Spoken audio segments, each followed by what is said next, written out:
5 दिवसाआधी बोलून दाखवलेली ती भीती अखेर खरी ठरली. अजितदादांच्या विमान अपघाताविषयी रोहित पवारांचा खळबळजनक दावा म्हणाले. तत्कालीन उपमुख्यमंत्री अजित पवार यांचे विमान अपघातात निधन झाले आणि त्यांच्या मृत्यूबाबत आता अनेक शंका व्यक्त केल्या जात आहेत. शरद पवार यांच्या पक्षाचे आमदार रोहित पवार यांनी काही दिवसांपूर्वी पत्रकार परिषद घेऊन खळबळजनक दावे केले होते.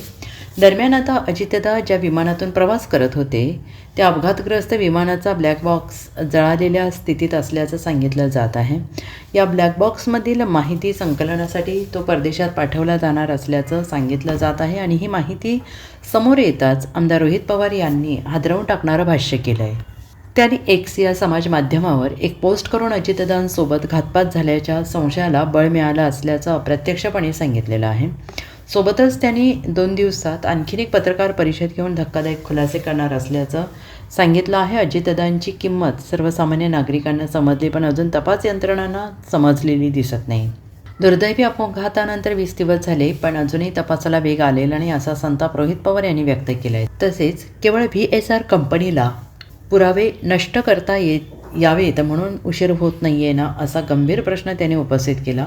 कंपनीला कोणाचा वरदहस्त आहे हा प्रश्न सामान्य नागरिकांना पडला आहे. आज ब्लॅक बॉक्स खराब झाल्याबाबतची काही माहिती समोर येते त्यावरून मी 5 दिवसांपूर्वी वर्तवलेली शक्यता खरी होताना दिसते आहे अशी शंका त्याने व्यक्त केली.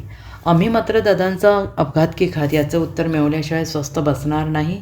2 दिवसात पुन्हा पत्रकार परिषदेत भेटू असं सांगून त्यांनी आणखीन काही धक्कादायक खुलासे करणार असल्याचं सुतोवाच केले. त्या ठिकाणी आलेला नाही. VSRचा उल्लेख झाला म्हणून अतुल लोंढेंचं म्हणणं असं की VSR कंपनी ही ब्लॅक बॉक्स बंद ठेवते. जर ब्लॅक बॉक्स बंद ठेवलं तर कुठली इन्फॉर्मेशन बाहेर येणार आहे? तसं बघितलं तर ब्लॅक बॉक्स बंद ठेवता येत नाही. आणि जर अतुलजी लोंढे जसं म्हणतात तसंच जर ब्लॅक बॉक्स बंद केला असेल नाही तर मुद्दामून आज सांगण्यात येत आहे की ब्लॅक बॉक्स हा बंद होता म्हणजे खऱ्या गोष्टी बाहेर येऊ नये म्हणून कुठेतरी आत्तापासूनच एक कारण लोकांमध्ये पेरलं जातं असं आपल्याला त्या ठिकाणी म्हणावं लागेल.